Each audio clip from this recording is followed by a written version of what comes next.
نحمده ونصلي على رسوله الكريم أما بعد أعوذ بالله من الشيطان الرجيم بسم الله الرحمن الرحيم رب اشرح لي صدري ويسر لي أمري واحلل عقدة من لساني يفقهوا قولي اللهم انفعنا بما علمتنا وعلمنا ما ينفعنا وزدنا علما آمین یا رب العالمین۔ اللہ کا لاکھ لاکھ شکر ہے کہ اس نے ہمیں صحت، سلامتی، عافیت، سکون کے ساتھ ایک بار پھر مغفرت کے ایسے بہترین موقع سے فائدہ اٹھانے کے لیے سارے اسباب مہیا کر دیے ہیں۔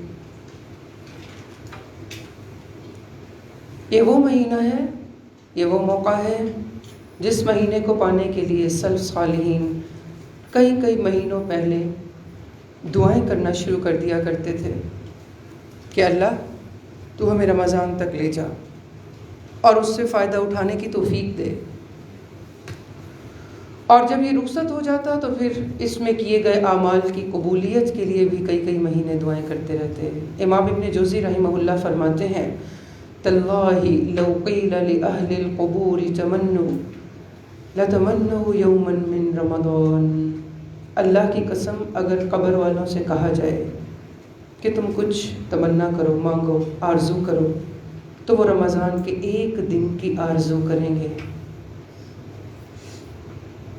اگر ان سے پوچھا جائے کہ تم کیا چاہتے ہو تو وہ کیا مانگیں گے کہ ہمیں رمضان کا ایک دن مل جاتا۔ یہ اتنے بابرکت دن ہے، یہ اتنا بہترین موقع ہے۔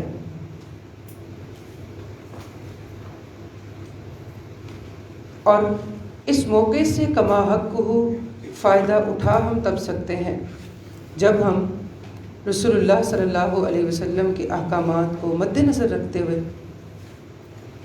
اس کو سمجھیں۔ رسول اللہ صلی اللہ علیہ وسلم نے فرمایا من صام رمضان ایمانا واحتسابا غفر له ما تقدم من ذنبه، جس نے ایمان کے ساتھ اور ثواب کی نیت سے رمضان کے روزے رکھے اس کے گزشتہ سارے گناہ معاف کر دیے جاتے ہیں۔ من صام رمضان، صیام مطلق رک جانے کو کہتے ہیں۔ شرعی اعتبار سے روزہ عبادت کے ارادے سے کھانے پینے، مجامعت اور دیگر روزہ توڑ دینے والی چیزوں سے صبح صادق کے طلوع ہونے سے لے کر سورج کے غروب ہونے تک اجتناب کرتے رہنا ہے۔ مگر یاد رکھنے کی بات یہ ہے کہ روزہ صرف کھانا پینا ہی نہیں بلکہ بہت سی بری عادات کے چھڑانے کا ذریعہ ہے۔ اسی لیے تو رسول اللہ صلی اللہ علیہ وسلم نے حدیث میں اس کو مشروط کر دیا احتساب کے ساتھ اور ایمان کے ساتھ۔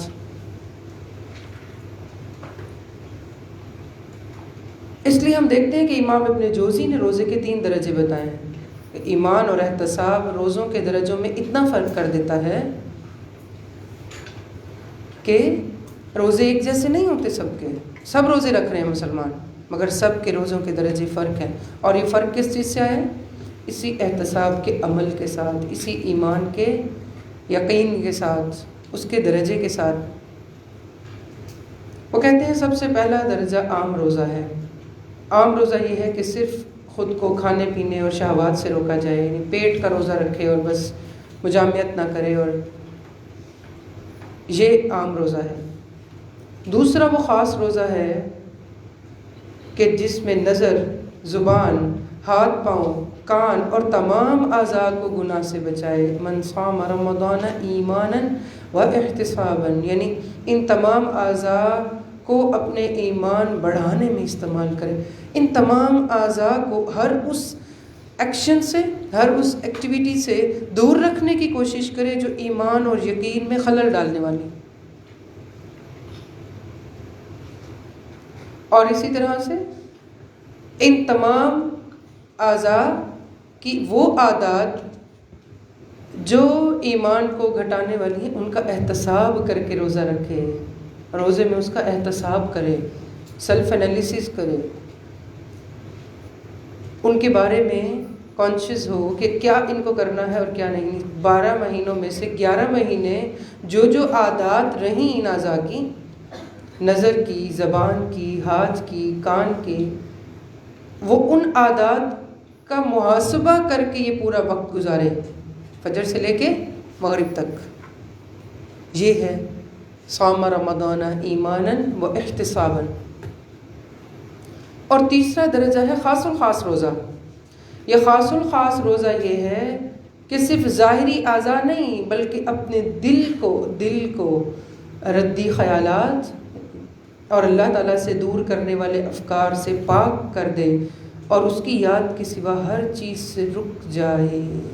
یہ ہے خاص روزہ جو چند خوش نصیب لوگوں کے حصے میں آتا ہوگا، کہ دل کا احتساب کر لے، دل کا بھی محاسبہ کر لے کہ تجھے کیا سوچنا ہے، تجھے کیا کرنا ہے اور تجھے کیا نہیں کرنا ہے، اس کو بھی کٹہرے میں کھڑا کرے. یہ روزے کا حصہ ہے، یہ روزے کا نتیجہ ہے، یہ روزے کی شرط ہے، یہ روزے کی واجبات میں سے. من صام رمضان ایمانا و احتسابا، دل کو بھی روزہ رکھوا لے، صرف اس کا منہ خشک نہ ہو بلکہ اس کا دل بھی کئی چیزوں سے خشک ہو، فاقہ کرے، خیالات سے، ردی خیالات سے فاقہ کرائے اس کو، تاکہ وہ 1 مہینے کی پریکٹس اس کو 11 مہینے تک یہ عادتیں چھوڑنے میں ہیلپ کرے. تو روزہ وہ فرض عبادت ہے جسے خالص نیت کے ساتھ صرف اللہ کی رضا کے لیے سارے ہی جسم اور روح پر طاری کرنے کا نام، جو ایمان اور احتساب کے ساتھ ممکن ہے. ہر اس کام، ہر اس امر سے بچتے ہوئے جو اس روزے کو باطل کرنے والا ہے، کہ وہ صرف منہ گیلا نہیں کرنا سے بچنا نہیں ہے، کہ منہ کے اندر کچھ ڈالنا نہیں ہے، کان کے اندر بھی کچھ نہیں ڈالنا اور دل کے اندر بھی کچھ نہیں ڈالنا، آنکھ سے بھی وہ کچھ ایسا نہیں دیکھنا. من صام رمضان ایمانا و احتسابا غفر له ما تقدم. تو ضروری یہ ہے کہ ایمان اور احتساب کے لفظ پر غور و فکر کیا جائے، کہ اس حدیث میں جو ایمان اور احتساب کی بات کی تو اللہ تعالیٰ ہم سے چاہتے کیا ہیں. تو سب سے پہلے ہمیں دیکھنا یہ چاہیے کہ کامنلی وہ چیزیں جو ہمارے ایمان کو بڑھانے والی ہیں وہ کیا ہیں، جو ہمارے ایمان کو، یقین کو اچھا درجہ دینے والی ہیں وہ کیا ہیں، اور جو اس کو گھٹانے والی ہیں وہ کیا ہیں. ٹھیک ہے نا؟ تبھی ہم روزے کا صحیح فائدہ، صحیح نتیجہ حاصل کر سکیں گے. اور نمبر 2 پہ احتسابی عمل کی طرف آ پائیں گے، اور احتساب کے لیے خود کو تیار کرنا. سب سے پہلے کیا ہے، وہ چیزیں جو ایمان کے ساتھ رسول اللہ صلی اللہ علیہ وسلم نے مشروط کر دیں، ایمان کو بڑھانے والی ہیں. مثلاً جیسے کچھ عادات کے بارے میں آپ نے فرمایا من احب للہ وابغض للہ ومنع للہ واعطى للہ فقد استکمل الایمان. جس نے اللہ کے لیے محبت کی، جس نے اللہ کے لیے بغض رکھا، جس نے اللہ کے لیے دیا اور جس نے اللہ کے لیے روکا، فقد استکمل الایمان، بس تحقیق اس نے اپنا ایمان مکمل کر لیا. تو روزے کی قبولیت کے ساتھ ایمان کی شرط ہمیں یہ بتاتی ہے کہ پھر ہم اپنے ایمان کی تکمیل اور اس کی گروتھ اور اس کی صحت اور اس کے درجے کی فکر کرتے ہوئے روزے گزاریں، اور ہر روزہ ہمارا ایمان بڑھانے والا ہو، اور ہر ایمان کا درجہ ہمارے روزے کو مقبولیت بخشنے والا ہو، قبولیت بخشنے والا ہو، تاکہ ہمارے پچھلے سارے گناہ معاف ہو سکیں. یعنی وہ ساری عادتیں جو ایمان کو بڑھانے والی ہیں. مثلاً اس حدیث میں جیسے ہم نے ابھی سنا، جو اللہ کے لیے محبت کرے، تو ہم دیکھیں کہ ہماری محبتوں کے محور کیا ہیں، ہماری چاہتوں کے محور کیا ہیں. کیا ہم اللہ کے لیے کسی کو پسند کرتے ہیں؟ کیا ہم اللہ کے لیے کسی سے محبت کر رہے ہیں؟ یا اس میں ہمارا اپنا نفس شامل ہے، یا اس میں ہمارے دنیاوی مفاد شامل ہیں. اور اللہ کے لیے محبت کا مطلب یہ ہوگا کہ پھر چاہے اس شخص سے آپ کو کوئی بھی ذاتی فائدہ حاصل نہ ہو، مگر صرف اللہ کی خاطر آپ نے اس کو خیر خواہی کے ساتھ ہی رکھنا ہے. جو بھی رشتوں کی بات ہو رہی تھی نا پیچھے، اللہ کے لیے محبت یہ ہے کہ کوئی شخص آپ کو ذاتی طور پہ فائدہ نہیں بھی دے رہا تو آپ اس کے بدخواہ نہ ہوں.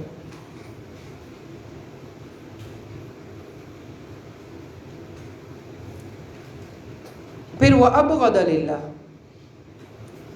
کہ وہ اللہ کے لیے بغض رکھے. تو ہم روزے میں خاص طور پر اس چیز کی پریکٹس کریں کہ ہم کسی کے ساتھ بغض نہ رکھیں، اور اگر ہم نے بغض رکھنا ہے تو صرف اللہ کی خاطر رکھیں. اور ہم اپنا احتساب کریں کہ کیا ہم صرف اللہ کی خاطر بغض رکھتے ہیں؟ ہمیں کون برا لگتا ہے جو جھوٹ بول رہا ہے؟ کیونکہ اللہ کو جھوٹ نہ پسند.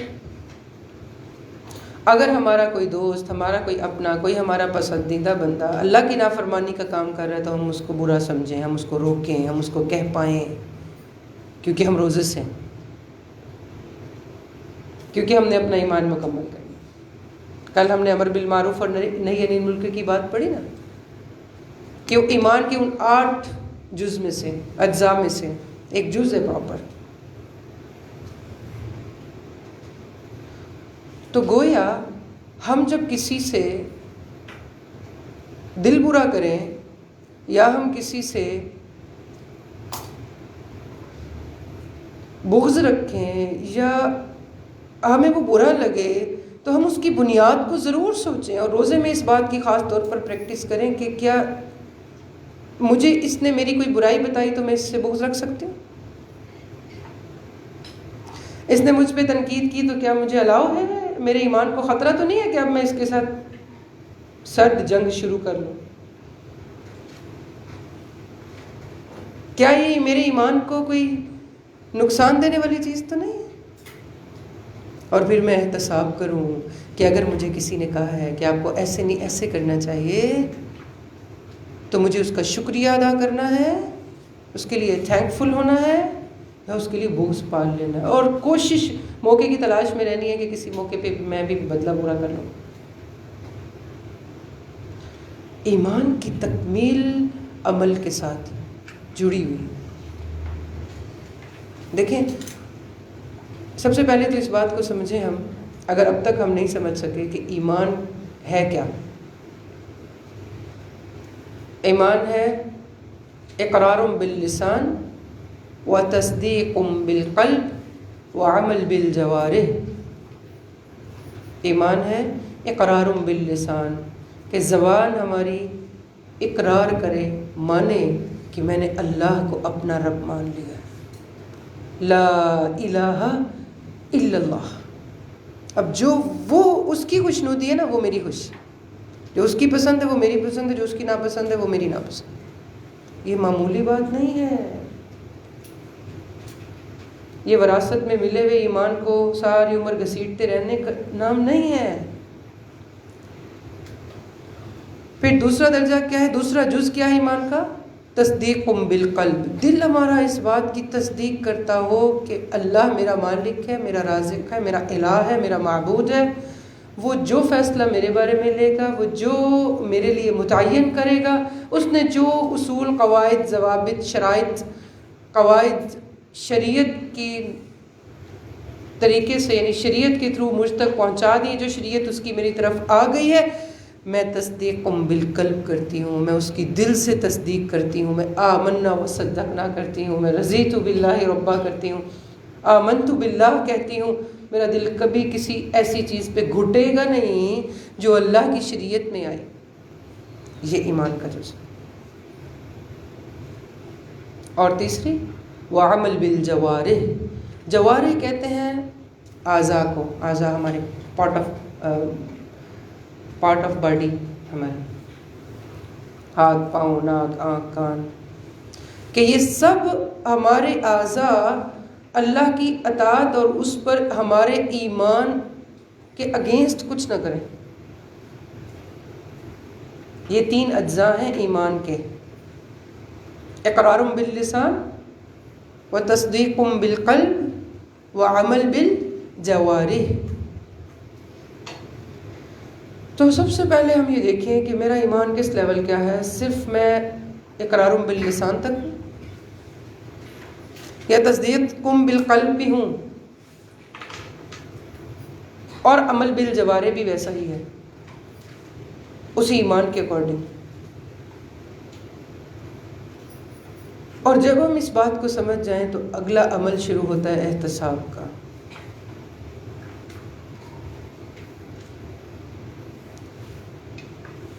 تو ہم جب رمضان سے کما حق کو فائدہ اٹھانے کی بات کریں اور اپنے روزوں کی قبولیت کی فکر کرنے کی بات کریں، اور ہم یہ یاد کر رہے ہوں کہ من صام رمضان ایمانا و احتسابا، تو ہمیں یہ یاد ہونا چاہیے کہ میرا ایمان ان تینوں درجوں کو، ان تینوں چیزوں کو ان پہ محیط ہے۔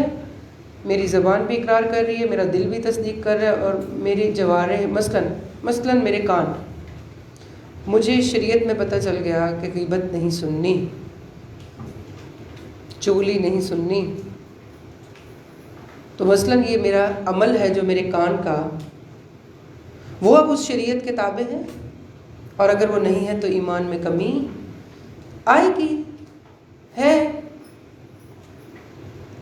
جیسے آج ہم نے حدیث سنی نا کہ جب چور چوری کرتا ہے تو وہ مومن نہیں ہوتا، اس کے اندر سے ایمان نکل جاتا ہے اس کا، کیونکہ ایمان کوئی جامد چیز نہیں ہے، ٹھوس چیز نہیں ہے، وہ گھٹتا بڑھتا رہتا ہے۔ تو روزے میں ہماری یہی پریکٹس کہ ہم ایمان کو، ہمارا ایمان بڑھ رہا ہے، ہمارے ایمان کا درجہ لیول، کوئی عادت چھوڑی ہم نے، کوئی عادت اپنائی ہم نے، کوئی ایکسٹرا کام کیا جو ہمارا ایمان بڑھانے والا تھا، یا جو اس کو گھٹانے والا تھا، کیا اس کو چھوڑا؟ یہ ایمان ہے۔ تو من احب للہ وابغض للہ، اور ومن اعطى للہ، جس نے دیا تو اللہ کے لیے دیا۔ جیسے ہم نے انفاق کی بات پڑھی کہ جو کچھ بھی دیں، جو بھی صدقہ کریں وہ اللہ کے لیے دیں، اور اس کے علاوہ بھی رشتوں میں بھی، ہم معاملات میں جو بھی معاملات کر رہے ہوں، ہم عزت دے رہے ہوں، ہم احترام دے رہے ہوں، ہم واپسی کی امید کے بغیر دے رہے ہیں، صرف اللہ کے لیے دے رہے ہیں۔ ہر اس رشتے کو دے رہے ہیں جس سے ہمیں امید نہیں ہے کہ واپسی بھی ملے گا، تب اللہ کے لیے۔ اگر ہم صرف اس کو دے رہے ہیں جس سے ہمیں یہ ہے کہ یعنی کسی نے اسمائل کی تو میں نے کی، تو اس کا مطلب کیا ہے کہ میں اسی کو اسمائل کرتی ہوں جو مجھے کرتا ہے، تو یہ اسمائل میری اللہ کے لیے، یہ کس کے لیے؟ کہ مجھے واپس ملے گی۔ دینے کی بات کریں نا، کچھ بھی دینے کی بات کریں، اچھا مشورہ، اچھی تھاٹ، اس علیہ وسلم نے اس کو اسپیسیفک نہیں کیا، یہی الفاظ ہیں آپ کے، من اعطى للہ، بس دیا اللہ کے لیے، دے دیا اللہ کے لیے، اور اللہ کے لیے دیا، یہ ایمان کے ساتھ جڑا ہوا ہے۔ تو رمضان گویا روزے ہماری ایمان کی پختگی، یعنی اسی لیے تو سب صالحین روزوں کی تیاری رمضان سے پہلے کرنا شروع کر دیتے تھے، دعائیں پہلے کرنا شروع کر دیتے، پلاننگ پہلے سے کرنا شروع کر دیتے۔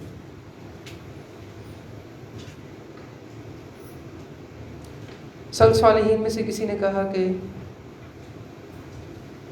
ہم رمضان کی تیاری ایسے کرتے تھے، میں پڑھ رہی تھی تو میں سوچ رہی تھی کہ جب ہم رمضان کی تیاری کی بات کرتے ہیں تو ہم کہتے ہیں ہم نے تیاری کر لی، کیا کر لی؟ بہت بڑھ کے بھی پلاننگ کر لی، چارٹ بنا لیا، نماز کی جگہ متعین کر لی، ٹھیک ہے، ہم نے بھی یہی بات کی تھی کہ ہم یہ سارے کام کریں گے، تو کرنے ہی کرنے ہیں۔ امام ابن رجب ہیں شاید، یا پھر سب صالحین میں سے کوئی اور ہے، جو کہتے ہیں کہ ہم رمضان کی تیاری، رمضان میں داخل ہونے سے پہلے جو کام کیا کرتے تھے وہ یہ کہ ہم اپنے دل کو کینے سے صاف کر لیا کرتے تھے۔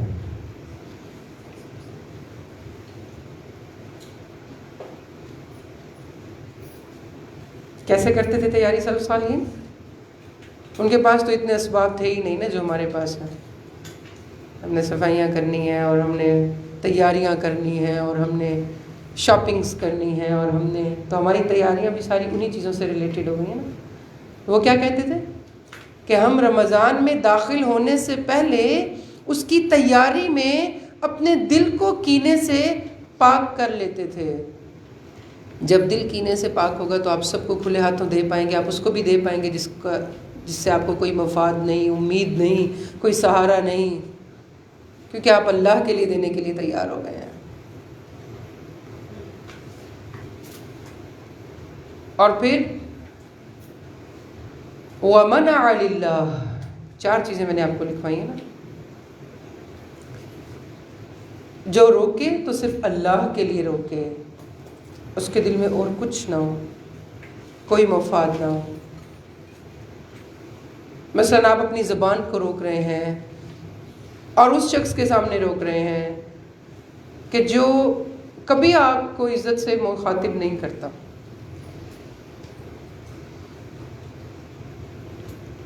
تو آپ صرف اللہ کے لیے روک پائیں گے. یا آپ اس شخص کے سامنے ہاں میں ہاں ملانے سے روک پا رہے ہیں، خود کو روک رہے ہیں جو آپ کو بہت عزیز ہے، جس کے لیے آپ چاہتے ہیں کہ وہ بالکل بھی آپ کے بارے میں یہ نہ سوچے کہ آپ اس کو چھوڑ رہے ہیں، آپ اس کو سنتے نہیں ہیں، یا پھر آپ اس کو یعنی آپ کے تعلق میں کوئی فرق نہ آئے، آپ اس کو بہت عزیز ہیں، وہ آپ کو بہت عزیز ہیں، مگر اس موقع پہ بھی آپ اس کی ہاں میں ہاں ملانے سے رک رہے ہیں، خود کو روک رہے ہیں، اپنی زبان کو روک رہے ہیں، صرف اس وجہ سے کہ وہ غلط بات کر رہے ہیں. وَمَنَعَ لِلَّهِ، صرف اس وجہ سے کہ اللہ کو پسند نہیں ہے، آپ غلط بات کر رہے ہیں. ایسا ہے نہیں، آپ کو ایسے نہیں کرنا چاہیے. تو گویا آپ نے اس کے رشتے پر فوقیت دی، اپنے ایمان کی کوالٹی اپنے اللہ کے رشتے کو. من احب للہ وابغض للہ ومنع للہ واعطى للہ فقد استکمل الایمان. آپ نے ایمان کی تکمیل کو جوڑ دیا ان 4 چیزوں کے ساتھ، اور یہ احاطہ کرتی ہیں ہر چیز کا.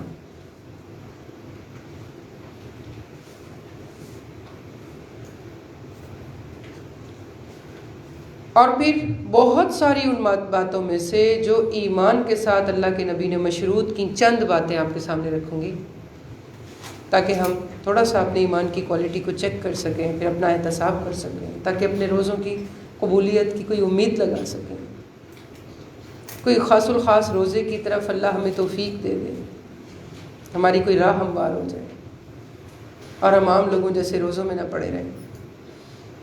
مثلاً آپ نے فرمایا ہے کہ تم میں سے کوئی بھی اس وقت تک جو بھی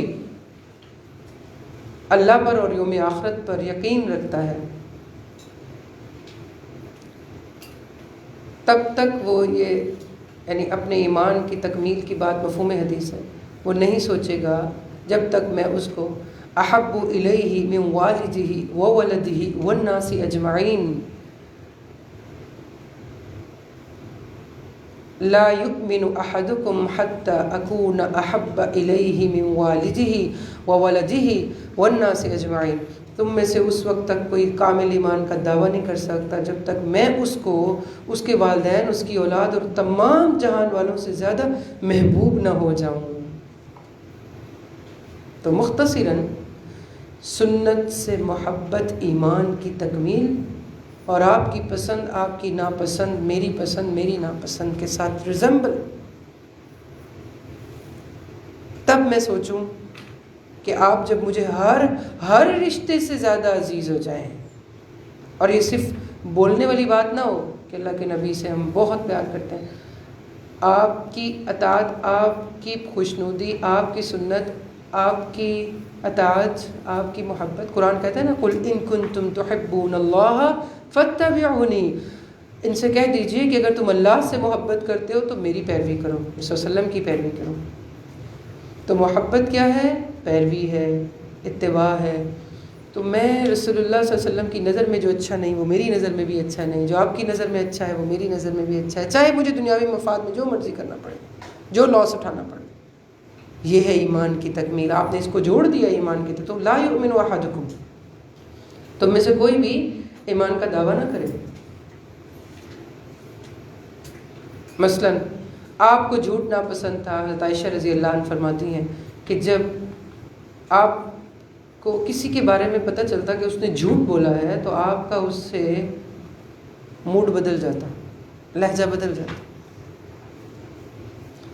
اور اس وقت تک بدلا رہتا جب تک آپ کو یہ خبر نہ مل جاتی کہ اس نے اس عمل سے توبہ کر لی ہے۔ تو چاہے کوئی کتنا عزیز ہے، جب اس نے جھوٹ بولا ہے تو میں اس کے جھوٹ کے ساتھ کھڑی نہیں ہوں گی، کیونکہ میرے نبی نے بھی منہ پھیر لیا تھا۔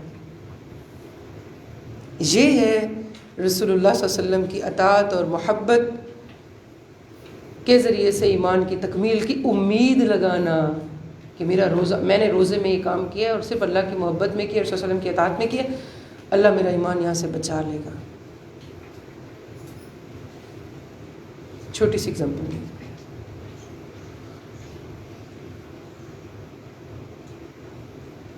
مثلا آپ نے فرمایا لا يدخل الجنت قطات، چغل خور جنت میں داخل نہیں ہوگا۔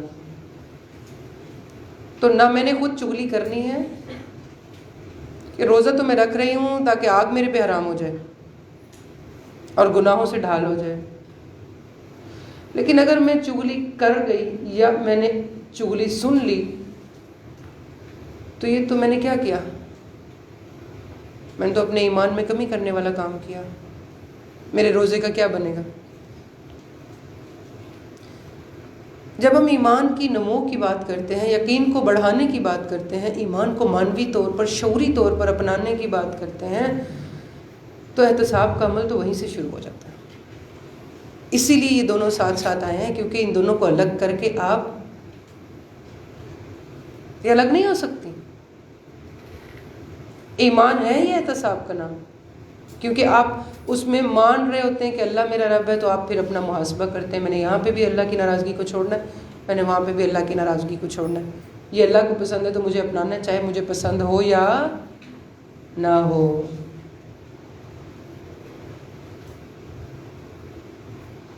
تو ایمان اور احتساب کے عمل کو ساتھ رکھنے کے لیے بہت ضروری چیز جو کی ورڈ میں آپ لوگ لکھ سکتے ہیں کہ سنتوں پہ رہنا، اور سنتوں میں صرف یہ نہیں کہ مسواک سنت ہے، سنت یہ بھی ہے کہ آپ رسول اللہ صلی اللہ علیہ وسلم نے اپنی ذات کے لیے پوری زندگی کبھی بدلہ نہیں لیا۔ کوئی ایک گواہی بھی نہیں ہے کہ اپنی ذات کے لیے آپ نے کسی کی عزت کم کی ہو۔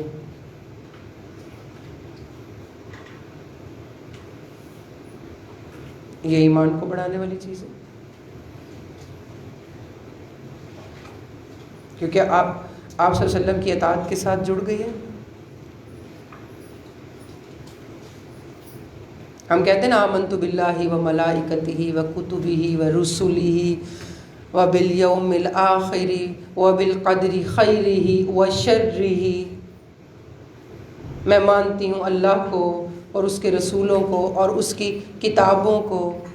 شریعت کے پھر جتنے بھی اصول و قواعد ہیں، پھر شریعت جتنی بھی چیزوں کا ہمیں حکم دے رہی ہے یا جن چیزوں سے ہمیں روک رہی ہے، وہ سب ہمارے ایمان کے ساتھ بالکل ملے ہوئے ہیں۔ ہم ان سب چیزوں کو سائڈ پہ رکھ کے اپنے ایمان اور عمل کی قبولیت اور روزوں کی افادیت کی امیدیں نہیں لگا سکتے۔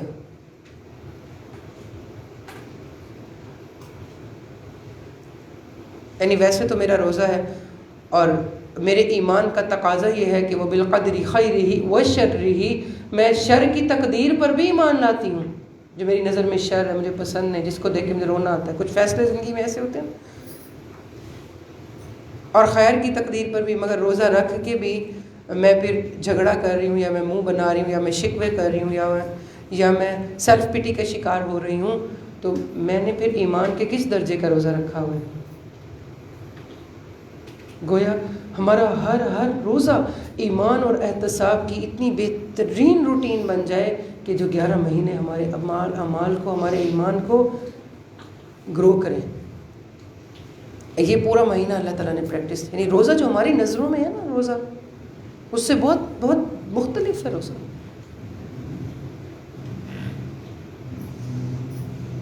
اسی طرح ایک اور حدیث میں آپ صلی اللہ علیہ وسلم نے فرمایا من کان یؤمن باللہ والیوم الآخر، جو کوئی بھی اللہ پر ایمان رکھتا ہے اور روز آخرت پر ایمان رکھتا ہے، ایمان کی بات ہو رہی ہے،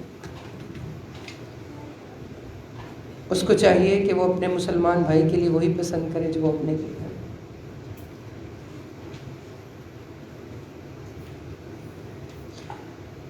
اس چیز کو جوڑ دیا گیا ایمان کے ساتھ۔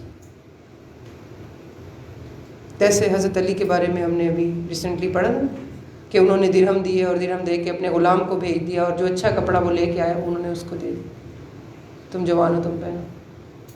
تو عین وہ مقام، عین وہ رتبہ، عین وہ رشتہ، عین وہ چاہت، عین وہ خواہش، عین وہ جگہ جو ہمارا نفس اپنے لیے چاہ رہا ہے، کم از کم ہم دوسرے کے لیے چھین کے ہی نہ لیں چلیں، ہم دوسرے کے لیے بھی وہی پسند کریں، ڈیگریڈ نہ کریں ایٹ لیسٹ۔ یہ ڈائریکٹلی ایمان کے ساتھ جڑی ہوئی چیز ہے۔ مثلا ہوتا کیا ہے، کوئی ہماری تعریف کرتا ہے تو ہمیں اچھا لگتا ہے، اگر ہم وہی بندہ کسی اور کی تعریف کر دے تو ہمیں اچھا نہیں لگتا۔ تو کیا یہ ایمان سے بھرے ہوئے دل کی علامت ہے؟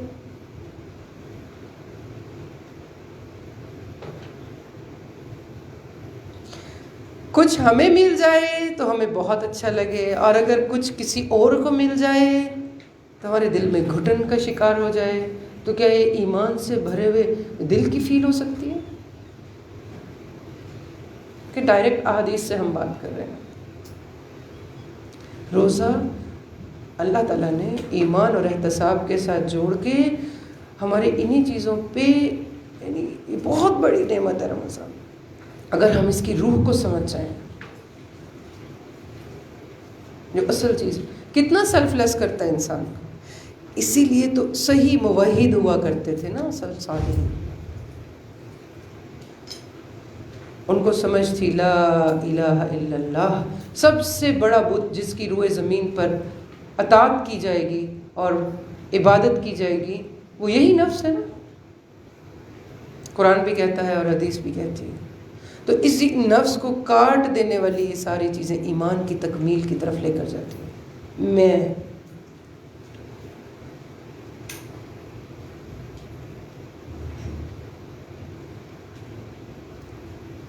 تو ہمیں یاد رکھنا چاہیے کہ جو ایمان اور تقوی اور یقین کے ساتھ ملی ہوئی چیزیں ہیں، وہ ساری کی ساری عمل سے تعلق رکھتی ہیں، باتوں سے نہیں، امیدوں سے نہیں۔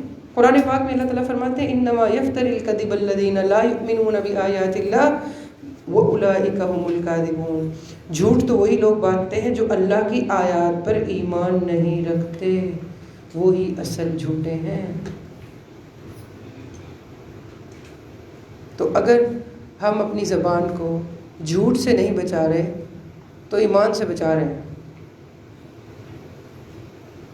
دونوں میں سے ایک چیز اپنا سکتے ہیں، یا جھوٹ یا ایمان۔ اچھا، دوسری طرف ہم دیکھتے ہیں کہ ایمان کو گھٹانے والی عادات کون سی ہیں۔ آپ صلی اللہ علیہ وسلم نے فرمایا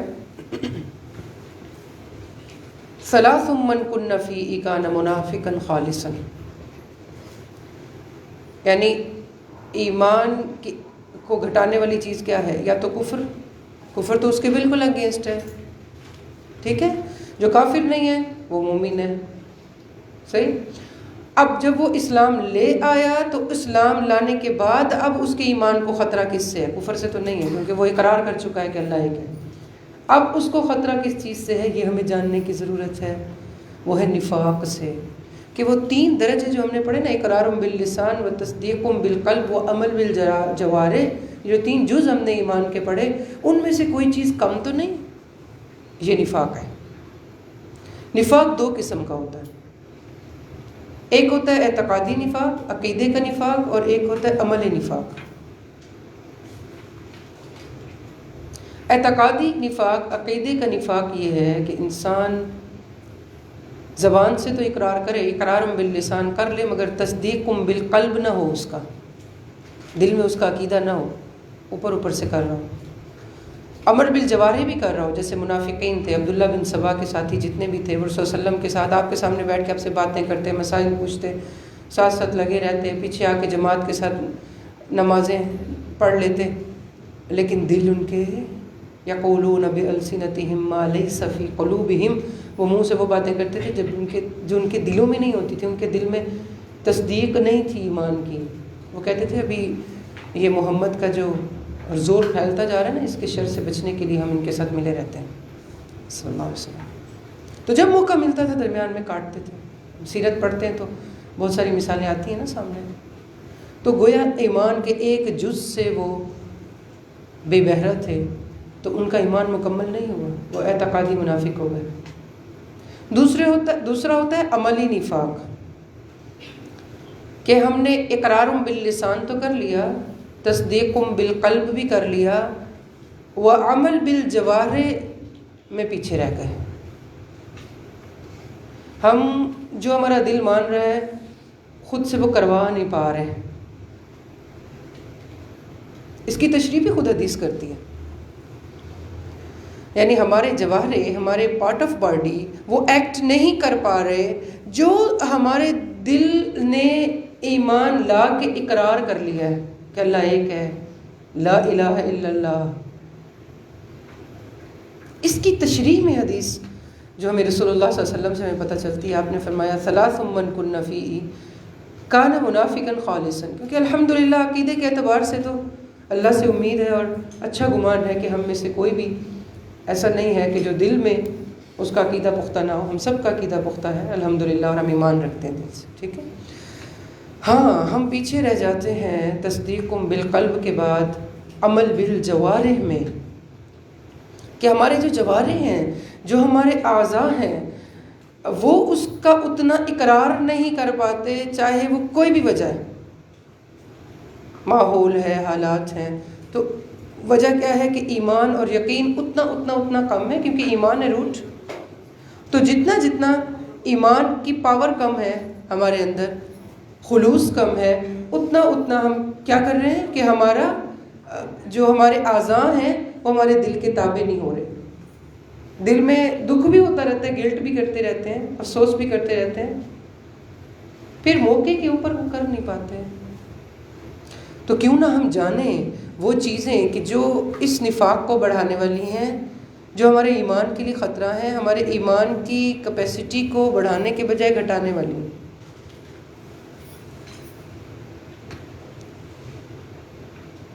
آپ نے فرمایا ثلاث من کن فیہ کان منافقا خالصا.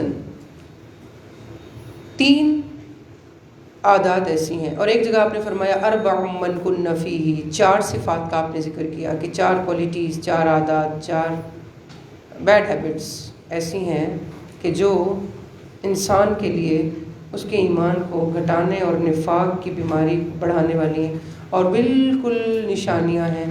کان منافقا خالصا، وہ پکا منافق ہے جس کے اندر یہ 4 چیزیں ہیں.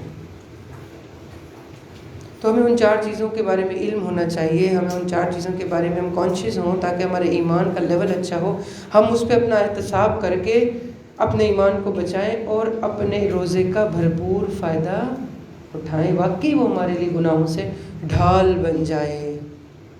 الصوم جنۃ، دنیا میں گناہوں سے ڈھال.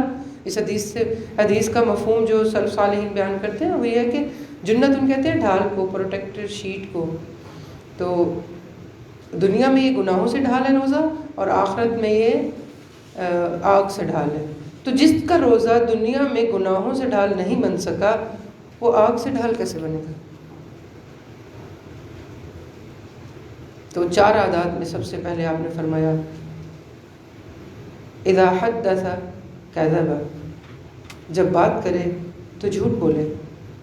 جھوٹ پہلی ہیبٹ، پہلی عادت جو آپ کے ایمان کی دشمن ہے، جس سے آپ کے روزے، آپ کا جتنا رمضان آپ باقی رہ گئے اس سے کانشیس ہو کے ہم نے بچا کے رکھنا ہے اپنے روزوں کو،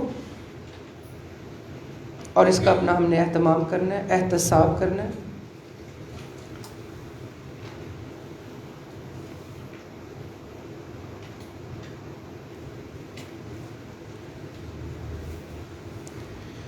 اور جھوٹ کیا ہے؟ خلاف واقعہ بات. اچھا چاہے وہ الفاظ نہ بھی ہوں، صرف ایک ایکسپریشنز ہی ہوں. بعض اوقات آپ کو زبان ہلانے کی ضرورت نہیں ہوتی جھوٹ میں، آپ نے صرف ایک اسمائل بھی دے دی نا، سامنے والا غلط رخ پہ چلا گیا، خلاف واقعات چیز کی طرف چلا گیا، یہ بھی جھوٹ کنسیڈر ہوگا. آپ نے منہ سے کچھ نہیں بولا، صرف جو سچویشن بنی ہوئی تھی اس میں آپ نے ایسا ایکسپریشن دے دیا کہ جس سے وہ خلاف حقیقت کی طرف چلا گیا. ہو جاتا نا ایسا. سیدہ عائشہ رضی اللہ عنہ کہتی ہیں جھوٹ سے بڑھ کر کوئی عادت رسول اللہ کے نزدیک زیادہ نفرت اور بغض والی نہ تھی. کوئی شخص جب رسول اللہ صلی اللہ علیہ وسلم کے سامنے جھوٹ بولتا تو آپ کا رویہ اس کے بارے میں بدلا رہتا، حتیٰ کہ معلوم ہو جاتا کہ اس نے توبہ کر لی ہے.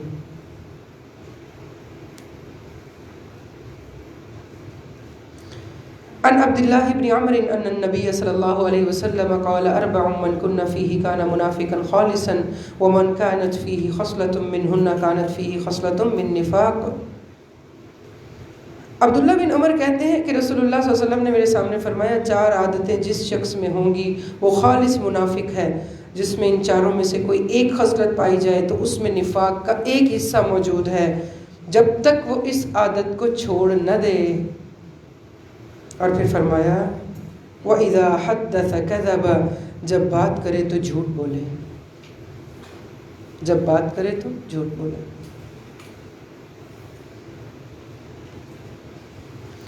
حضرت ابو بکر رضی اللہ عنہ سے روایت ہے، وہ کہتے ہیں رسول اللہ صلی اللہ علیہ وسلم نے فرمایا کوئی گناہ ایسا نہیں کہ اللہ اس کے کرنے والے کو دنیا میں بھی جلدی سزا دے دے اور اس کے ساتھ ساتھ آخرت میں بھی اس کی سزا جمع رکھے.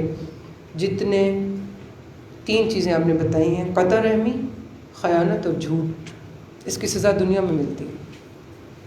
ایمان کی دشمن ہے، یاد ہے.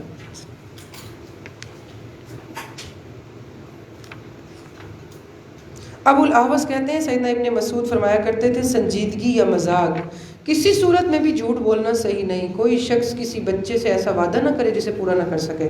اور محمد صلی اللہ علیہ وسلم نے ہم سے فرمایا تھا انسان مسلسل سچ بولتا رہتا ہے یہاں تک کہ اللہ کے ہاں اسے صدیق لکھ دیا جاتا ہے، اور اسی طرح انسان مسلسل جھوٹ بولتا رہتا ہے حتیٰ کہ اللہ کے ہاں اسے کذاب لکھ دیا جاتا ہے. صائم لکھوانا ہے اللہ کے ہاں خود کو، تو کذاب تو مٹوانا پڑے گا، ایمان تو بچانا پڑے گا، احتساب تو کرنا پڑے گا.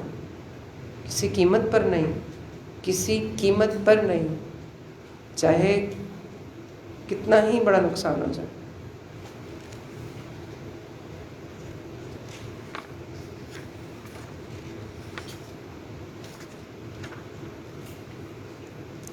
دوسری چیز جو رسول اللہ صلی اللہ علیہ وسلم نے بتائی، دوسری خصلت وَإِذَا عَاهَدَ غَدَرَ وَإِذَا اؤْتُمِنَ خَانَ، جب اس کو کوئی امانت دی جائے تو وہ اس میں خیانت کرے، چاہے وہ کوئی مشورہ ہی کیوں نہ ہو، چاہے کسی نے آپ کو اپنا راز ہی کیوں نہیں دیا.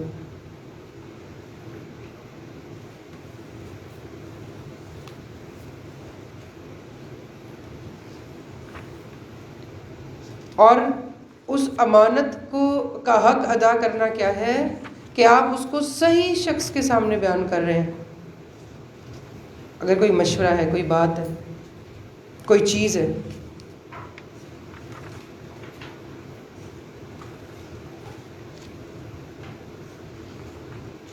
اور امانت صرف یہ نہیں ہے کہ آپ نے ایک چیز لی تھی وہ واپس کر دی. اگر کسی مجلس میں بیٹھے ہیں آپ اور اس مجلس کی بھی کچھ ایسی چیزیں ہیں جو آپ کو پتہ ہے کہ آگے پہنچانے والی نہیں ہیں، ان باتوں کو بھی راز میں رکھنا امانت ہے گویا.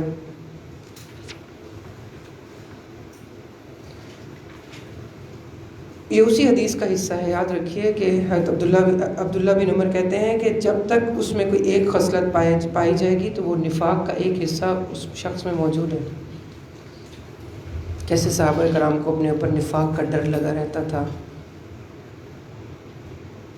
ہم نے پڑھا نا ابھی ریسنٹلی، حضرت عمر فاروق رضی اللہ عنہ بھی حذیفہ بن یمان رضی اللہ عنہ سے پوچھتے تھے کہ رسول صلی اللہ علیہ وسلم نے جو نفاق منافقین کی لسٹ آپ کو دی ہے کہیں عمر اس میں تو نہیں ہے؟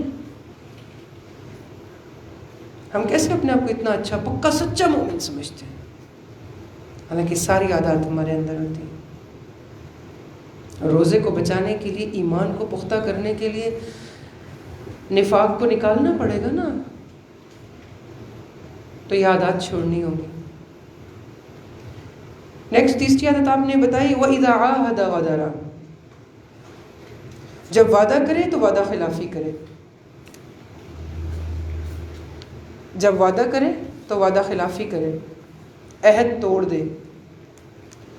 ہم نے رسول اللہ صلی اللہ علیہ وسلم کی سیرہ میں اگر ہم پڑھیں تو ہم نے ساری عمر آپ کی وعدہ نبھاتے ہوئے دیکھی۔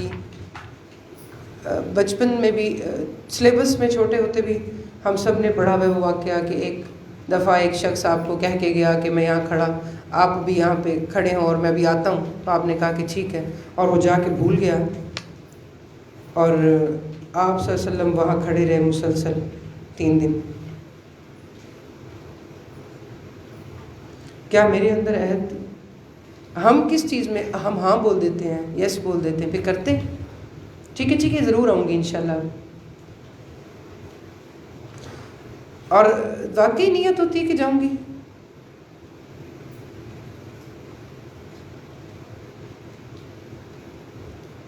اور انشاءاللہ ہم کس پہ بولتے ہیں؟ واقعی جس کی کرنے کی نیت ہوتی۔ یہ عادت معمولی نہیں ہے، یہ منافقت کی علامت کہی گئی۔ آپ سوچ سمجھ کے بولیں، کمٹمنٹ کریں تو وہ کریں جو نبھا پائیں، اور جس کے بارے میں آپ کو یہ ہے کہ میں نہیں کر پاؤں گی وہ آپ لے ہی نہ۔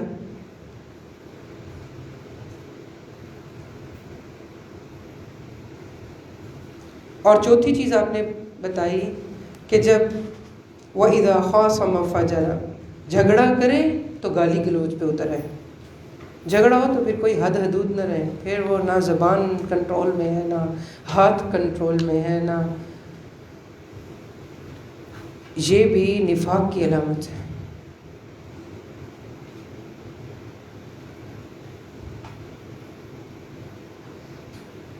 اور ہم نے نفاق کی دوسری قسم عملی نفاق کو ڈسکس کیا ہے،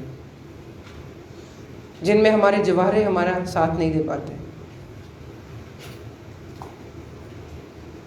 جن میں ہم چیزوں کو غلط سمجھتے ہوئے بھی اڈاپٹ کرتے رہتے ہیں۔ جھوٹا انسان کسی کو پسند نہیں ہے، ہم چاہتے ہیں ہمارے جھوٹ کھلے بھی نہ، مگر چھوڑتے بھی نہیں۔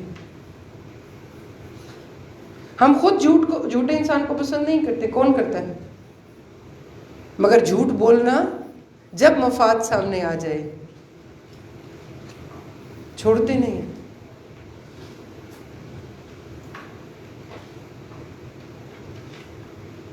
تو گویا روزوں کی قبولیت ایمان اور احتساب کے ساتھ جڑی ہوئی ہے۔ ایمان اور احتساب کے ساتھ جڑی ہوئی ہیں وہ چیزیں جو ایمان کو، یقین کو پختہ کرنے والی ہیں، اور ایمان پختہ ہوگا جب نفاق نہیں ہوگا۔ اور نفاق کی علامات ہیں یہ 4، اور یہ 4 چیزیں چھوڑنے کی پریکٹس میں ہی سارا رمضان گزر جائے گا ہمارا۔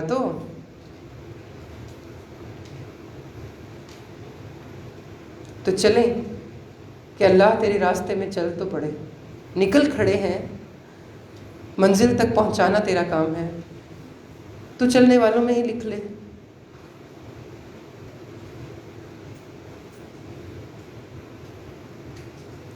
تو ایمان تقویٰ کا نام ہے، ایمان یقین کا نام ہے، ایمان احتساب کا نام ہے، ریئلائز کرنے کا نام ہے کہ مجھے اپنا سیلف انالیسس کر لینا چاہیے، جو چیزیں مجھے چھوڑ دینی چاہیے مجھے چھوڑ دینی ہے، بس چھوڑ دینی۔ جو ہم دعا کرتے ہیں نا، اللہ اپنے سے کم کسی چیز پہ راضی نہ کرنا، یہ کیا ہے؟ اس سمجھ کے مانگنے والی دعا ہے، اللہ ساری ایسی خواہشات، سارے ایسے میری اٹریکشنز، ان سب پہ مجھے ہمت دے، توفیق دے مجھے کہ میں ان میں سے نکل کے صرف تیرے سے کم کسی چیز پہ راضی نہ ہوں، جھوٹ مجھے جتنا مرضی فائدہ دینے والا ہو میں نہ بولوں، کیونکہ سب سے بڑا لاس تو اللہ کی ناراضگی ہے۔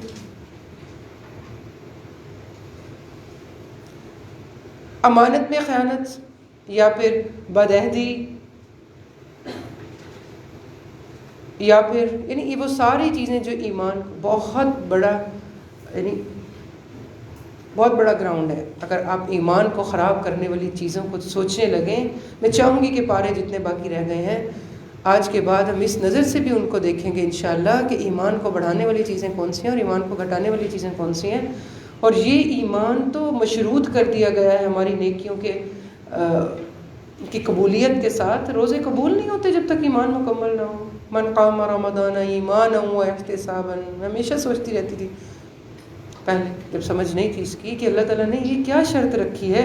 ایک مومن کو مسلمان ہے تو روزہ رکھ رہے ہیں نا، پھر بھی کہتے ہیں ایمان اور احتساب کے ساتھ۔ کافر تو نہیں رکھے گا، جو مومن ہے وہی رکھے گا، پھر بھی اللہ تعالیٰ کہتے ہیں ایمان اور احتساب کے ساتھ۔ جی ہاں، ایمان اور احتساب کے ساتھ روزوں کی پریکٹس۔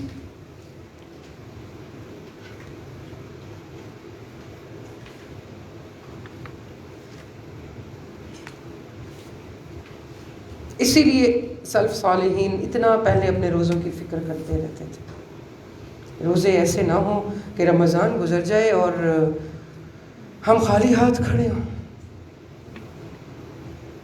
ہم میں سے کون شخص کہہ سکتا ہے کہ اس کا خاص الخاص روزہ ہے؟ بہت بڑا دعویٰ ہے۔ دل کو بھی ردی خیالات سے پاک رکھنا۔ موت ذاتی طور پہ نہیں ہوتا، نہ ایک سیشن سے، ایک کورس سے، ایک کلاس سے ہو سکتا ہے۔ یہ تو جد و جہد ہے، اپنے رب کے ساتھ بڑی ذاتی کمٹمنٹ ہے، لائف ٹائم ایفرٹ ہے، ٹل ڈیتھ آپ کو کرتی ہے۔ ہر سال آتا ہے رمضان اسی پریکٹس کے لیے، زندگی میں ایک دفعہ نہیں آتا، ہر سال آتا ہے، اور ایٹ موسٹ ایفرٹ ہے۔ قرآن پاک میں جہاں اللہ تعالیٰ روزوں کی ذکر کرتے ہیں نا، روزوں کی بات کرتے ہیں، یا ایھا الذین آمنوا کتب علیکم الصیام کما کتب علی الذین من قبلکم، پھر کہتے ہیں لعلکم تتقون، میں نے روزے اس لیے فرض کیے ہیں تاکہ تم متقی بن جاؤ۔ تو جب نفاق کی علامتیں کم ہو جائیں گی، جب ایمان پختہ اور مضبوط ہو جائے گا، جب یقین بڑھ جائے گا تو تقویٰ آئے گا نا۔ اور یہی روزوں کا پھل ہونا چاہیے، روزوں کا نتیجہ یہی ہے۔ روزے رکھ کے یہ پھل ہمیں ملنا چاہیے۔ اگر ہم یہ پھل نہیں پا سکے تو بیج میں گڑبڑ ہے۔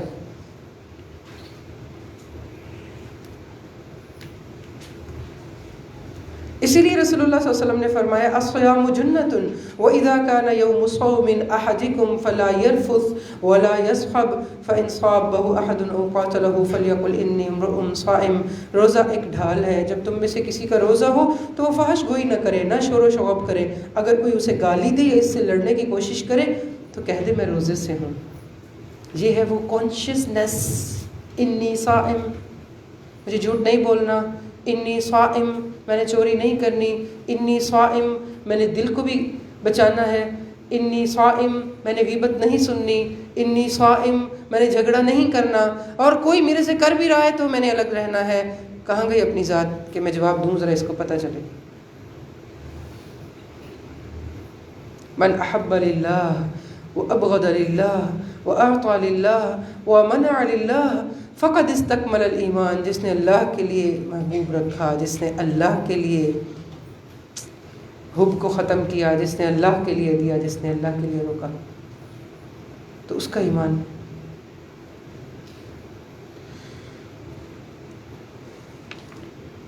تو تقویٰ میں کمی کرنے والی وہ ساری عادات، وہ ساری چیزیں جو آپ کو لگتا ہے میرے اندر موجود ہیں اور میں روزے میں ان کو پھر بھی کر رہی ہوں، تو احتسابی عمل کو تیز کریں۔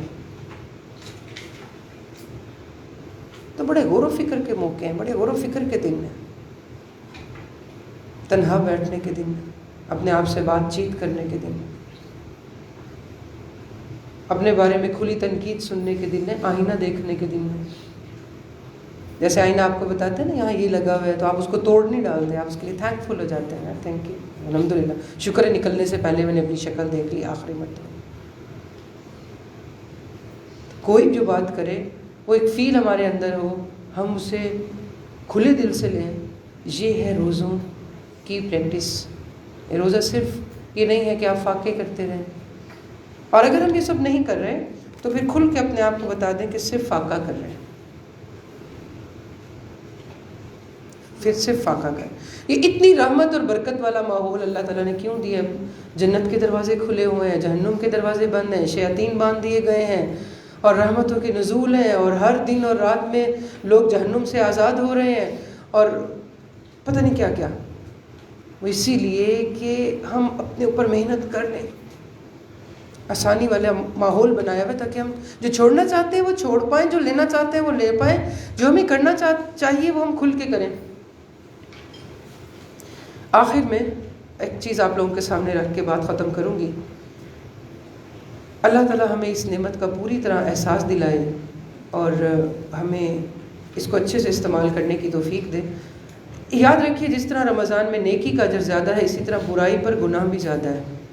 ہم ہر دفعہ نیکی کی تو بات بہت کرتے رہتے ہیں نا رمضان کی، جب بھی بات ہوتی ہے رحمتیں اور برکتیں اور ثواب کئی گنا اور دس اینڈ دیٹ۔ ہمیں یاد رکھنا چاہیے کہ جتنا نیکی کا ہے اجر زیادہ، اتنا ہی کیا ہے گناہ کا، یعنی اس کی سنگینی بھی بڑھ جاتی ہے۔ شیخ ابن باز فرماتے ہیں اگر مہینہ فضیلت والا ہو یا جگہ فضیلت والی ہو تو ایک نیکی پر کئی نیکیوں کا ثواب ملتا ہے، اسی طرح برائیوں کا گناہ بھی بڑھ جاتا ہے۔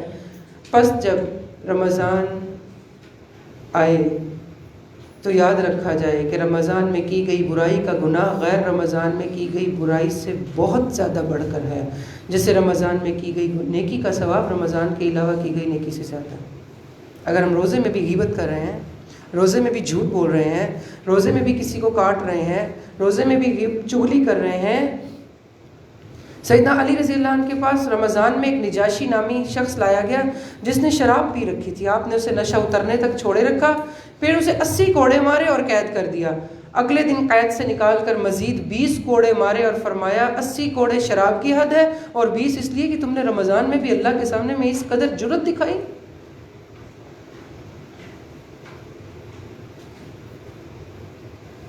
تو رمضان میں روزے میں اللہ کے سامنے زیادہ شرم آنی چاہیے، اس بات سے ہوشیار رہنا چاہیے کہ عام دنوں میں جو ہم غلط کام کرتے ہیں، ہم انہی عادتوں کو پوری سال اتنی زیادہ ہم ہیبیچول ہیں، اتنے ایزیلی نہ کرتے جائیں، اس کے لیے ایفرٹ کریں، احتساب کریں۔ اسی لیے کہا گیا من صام رمضان ایمانا واحتسابا۔ پھر رمضان میں اخلاقی معاملات بھی خصوصی توجہ چاہتے ہیں۔ انسان بھوک اور پیاس برداشت کرتا ہے، نفسانی خواہشات کو روکتا ہے، تو مزاج میں ذرا چڑچڑا پن بھی محسوس کرتا ہے، تو روزے میں لڑنے بھڑنے اور گالی گلوچ اور اس طرح کی چیزوں سے عام دنوں میں سے زیادہ کترانا چاہیے۔ اسی لیے ابھی ہم نے حدیث سنی نا کہ کہہ دے انی صائم۔ اسی مزاج کی تربیت اور اصلاح کا نام روزہ ہے۔ روزہ سحری اور افطاری کی پریکٹس کرنا اور کچن میں 2 گھنٹے برباد کرنے کا نام نہیں ہے۔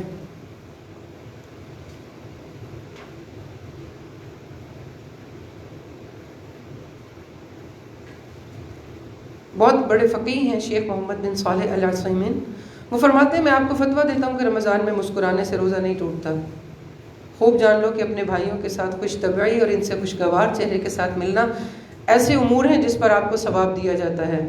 یہ بات شیخ صاحب نے لطفاً ارشاد فرمائی ہے، یعنی وہ مذاق میں انہوں نے بات کی ہے ایک اچھے ماحول میں، مگر در حقیقت یہ بہت زبردست اور اہم بات ہے، کیونکہ روزہ رکھ کر ہمارے اخلاقی رویوں میں جو خشکی آتی ہے، ہمیں لگتا ہے تقویٰ گر جائے گا اگر ہم ذرا اسمائل دے کے اور اچھے سے بات کر لیں گے۔ تقویٰ ان چیزوں سے نہیں گرتا، تقویٰ جن چیزوں سے گرتا ہے وہ 4 عادتیں میں نے آپ کے سامنے رکھی ہیں، انہی پہ اگر ہم کوشش کرنا شروع کر دیں تو بہت بڑی بات ہے۔ پھر یہ یاد رکھنے کی ضرورت ہے کہ رمضان کی راتیں بھی دنوں کی طرح یا بعض اعتبار سے ان کو بھی بڑھ کر فضیلت والی ہیں۔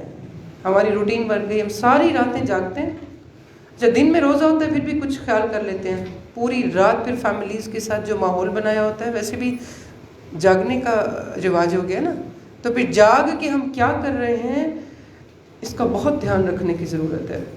راتوں کو جاگنا رمضان میں بہت خوب ہے، اگر وہ راتیں آپ کی مصحف کے ساتھ، قرآن کے ساتھ گزریں یا مصلے پر گزریں۔ مگر عملاً کیا ہوتا ہے کہ تراویح کے بعد سحری تک خوب فن کرتے ہیں، اور پھر سحری تک تھک ہار کے جلدی کے مارے فجر کی نماز پڑھ کے بس جیسے تیسے کھا کے سو جاتے ہیں۔ یہ بہت بڑا لاس ہے۔ یاد رکھیے، حافظ ابن رجب فرماتے ہیں رسول صلی اللہ علیہ وسلم اور جبرائیل علیہ السلام آپس میں قرآن مجید کا دور رات کے وقت کیا کرتے تھے۔ رمضان میں جو دور ہوتا تھا نا رسول اللہ صلی اللہ علیہ وسلم کا، وہ رات کے وقت ہوتا تھا۔ یہ اس بات کی دلیل ہے کہ رمضان کی راتوں میں بہت زیادہ تلاوت کرنا مستحب ہے۔ رات کی تاریکی میں اپنے رب کے ساتھ ہم کلام ہونا، نہ کہ اس کو فن ٹائم بنا لینا۔ قرآن پاک میں بھی اللہ تعالیٰ فرماتے ہیں ان ناشئۃ اللیل ہی اشد وطئا واقوم قیلا، کہ رات کو عبادت کے لیے اٹھنا جاگنا نفس کو سخت کچلنے والا اور بات کو زیادہ درست کرنے والا ہے۔ پھر ایک چیز یہ کہ ہمیں صیام اور قیام میں ایمان اور احتساب کو سامنے رکھنا ہے، اور اگر ہم اس چیز میں کامیاب نہیں ہو رہے تو ہمیں اللہ سے روح کی توفیق مانگنی ہے، فکر کرنی ہے، کیونکہ رمضان کی فضیلت اور وہ جو ساری بات ہے نا کہ جس کو رمضان ملا اور پھر بھی اس نے اپنے آپ کو نہ بخشوایا، وہ نامراد ہے اور بدبخت ہے۔ اور رسول اللہ صلی اللہ علیہ وسلم نے اس پہ فرمایا آمین۔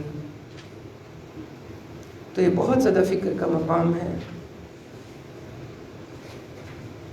تو شیخ الاسلام ابن تیمیہ فرماتے ہیں ایمان اس بات پر کہ روزے کا حکم اللہ کی طرف سے ہے اور اسی نے واجب قرار دیا ہے، جبکہ احتساب یہ ہے کہ صیام اور قیام کو اخلاص اور ثواب پانے کی نیت سے انجام دیا جائے۔ تو ہم سب کو اپنے صیام اور قیام میں ایمان اور احتساب کو لازمی مد نظر رکھنا چاہیے۔ روزانہ ایک دفعہ اپنے آپ سے پوچھ لینا چاہیے جو میں یہ عمل کر رہا ہوں، روز قیام میں کھڑا ہوتا ہوں، روز روزے رکھ رہا ہوں، مجھے مل کیا رہا ہے؟ پھر سحری کی جو بات ہے رمضان المبارک میں، یہ سحری تب ہوگی جب مشروع وقت پر ہوگی۔ مشروع وقت سے مراد یہ کہ اس کے ایگزیکٹ ٹائم پر ہوگی۔ سحری دراصل اس کھانے کو کہتے ہیں جو وقت سحر کھایا جاتا ہے، اذان سے بالکل اذان تک۔ تو اہل علم فرماتے ہیں کہ سحر کا علم جو ہے وہ بالکل فجر صادق کے درمیان ہوتا ہے۔ یہ نہیں کہ ہم رات کو جاگتے جاگتے کھا پی لیں اور پھر سو جائیں اور پھر فجر کی نماز کبھی ہو کبھی نہ ہو اور اس کے بعد کہیں کہ ہم روزے سے ہیں۔ پھر ایک اور چیز جو ہمیں دیکھنی چاہیے وہ یہ کہ افطار کی وجہ سے نماز مغرب میں جو سستی ہو جاتی ہے، یہ بڑی سنگین غلطی ہے۔ بہت سے لوگ جب افطاری کے دسترخوان پر بیٹھتے ہیں تو مغرب کا وقت نکلنے کے بعد اٹھتے ہیں، اور ہم جانتے ہیں کہ نماز مغرب کا وقت بہت مختصر ہوتا ہے۔ اذان کے صرف 5 منٹ بعد جماعت کھڑی ہو جاتی ہے، یعنی یہ وہ نماز ہے جو مختصر ترین وقت میں پڑھی جاتی ہے۔